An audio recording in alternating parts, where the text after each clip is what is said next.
মুসলিম গণহত্যার প্রস্তুতি, যার আন্তর্জাতিক তদন্তের দাবিতে বাংলাদেশ মুসলিম লীগ আয়োজিত আজকের এই মানববন্ধনে উপস্থিত শ্রদ্ধাভাজন সভাপতি, মুসলিম লীগের দুর্দিনের কান্ডারি নির্বাহী সভাপতি জনাব আব্দুল আজিজ হাওলাদার, স্থায়ী কমিটির সিনিয়র সদস্য শ্রদ্ধাভাজন জনাব আতিকুল ইসলাম এবং আনোয়ার হোসেন আমুরি, কেন্দ্রীয় সম্মানিত নেতৃবৃন্দ, উপস্থিত সুধীজন, সাংবাদিক ভাই ও বোনেরা, আসসালামু আলাইকুম। আজকে একটা দুঃসময় অতিক্রম করছি আমরা। যুগে যুগে, কালে কালে, ক্ষণে ক্ষণে এই হিন্দুত্ববাদী ভারত সরকার নির্যাতন করে, হত্যা করে ক্ষান্ত হয়নি। সাম্প্রতিককালে আপনারা লক্ষ্য করেছেন, কাশ্মীরে পর্যটক হত্যা করে পাকিস্তানের উপরে 10 চাপানোর অপকৌশলে লিপ্ত রয়েছে। আসলে তাদের এটা অভ্যন্তরীণ অপকৌশল ছাড়ার কিছুই নয়। আমরা বাংলাদেশের মুসলমান সহ যারা এদেশের শান্তিপ্রিয় জনগণ রয়েছে, আজকে ভারতে যারা শান্তিপ্রিয় মুসলমান রয়েছে এবং শান্তিকামী জনগণ রয়েছে, সবার প্রতি আহ্বান করব, ঐক্যবদ্ধভাবে ভারতের সমস্ত চক্রান্ত অপকৌশল রুখে দিতে হবে ইনশাআল্লাহ। আপনারা লক্ষ্য করেছেন, আমাদের পূর্ববর্তী বক্তা বলে গেছেন, খান আসাদ বলে গেছেন, 47 সালে এই পাকিস্তান সৃষ্টির পর থেকেই ভারত এই ভূখণ্ডের পিছনে লেগেছিল। ফলশ্রুতিতে বিভিন্ন অত্যাচার, অন্যায়ের বিরুদ্ধে প্রতিবাদ মুখর হয়ে উঠেছিল দেশের মানুষ। 71-এর মুক্তিযুদ্ধের মাধ্যমে এই স্বাধীন সার্বভৌম বাংলাদেশ পেয়েছিলাম। দুঃখের বিষয়, দুর্ভাগ্যের বিষয়, 53 বছরও আমাদের মৌলিক অধিকার, রাজনৈতিক অধিকার, অর্থনৈতিক মুক্তি, সাংস্কৃতিক মুক্তি আমরা পাইনি।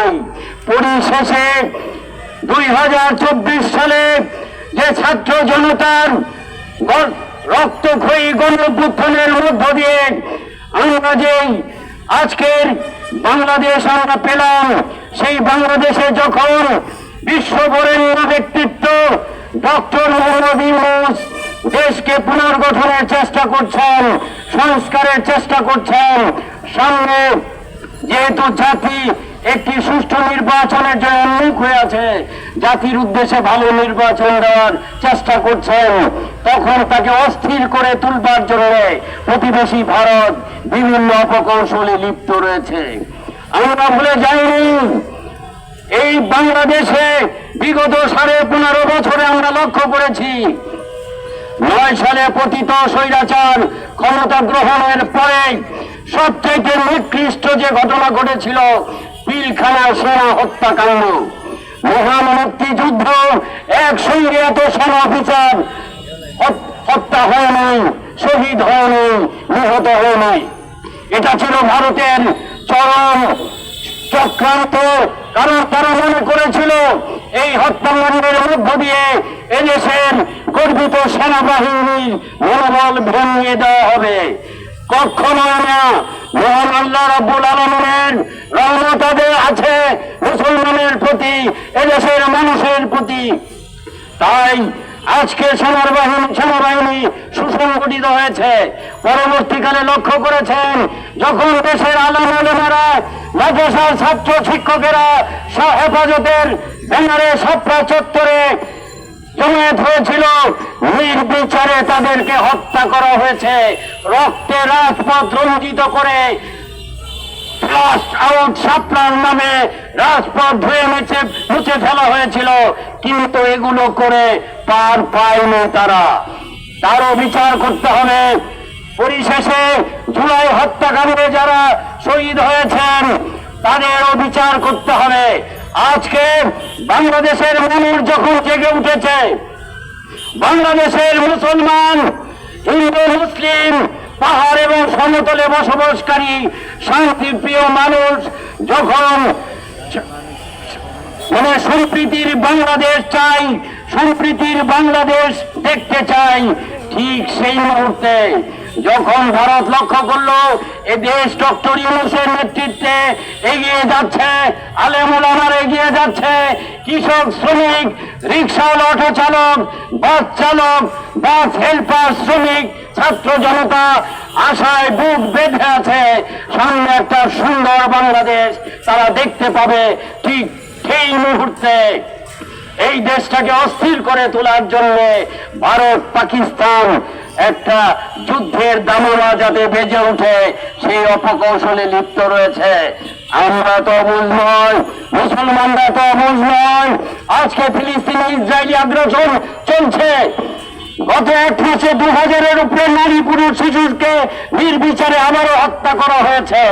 আছে ইসরায়েলি আগ্রাসন, সাম্রাজ্যবাদীর আধিপত্যবাদ, সম্প্রসারণবাদ, ভারতীয় হিন্দুত্ববাদের করাল থাবা থেকে অবশ্যই বিশ্বের মুসলমান রক্ষা পাবে এবং তাদেরকে প্রয়োজনে দাঁত ভাঙ্গা জবাব দেওয়া হবে।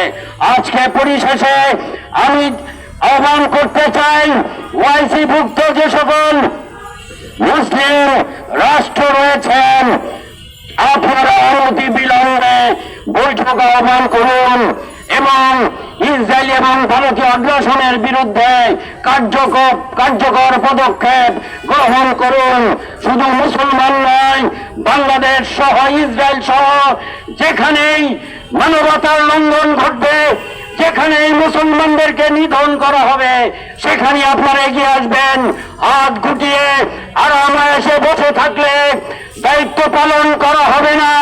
আমরা যতদূর জানি এখন বিশ্বে যে সকল মুসলিম রাষ্ট্র রয়েছে ইনশাল্লাহ তারা যথেষ্ট শক্তিশালী, সংগঠিত এবং ক্ষমতাধর। তাই এই দুর্দিনে আপনি বাংলাদেশ সহ, ফিলিস্তিন সহ, ভারতের মুসলমান সহ সমগ্র পৃথিবীর মুসলমানদের পাশে দাঁড়ান, মানবতার পাশে দাঁড়ান।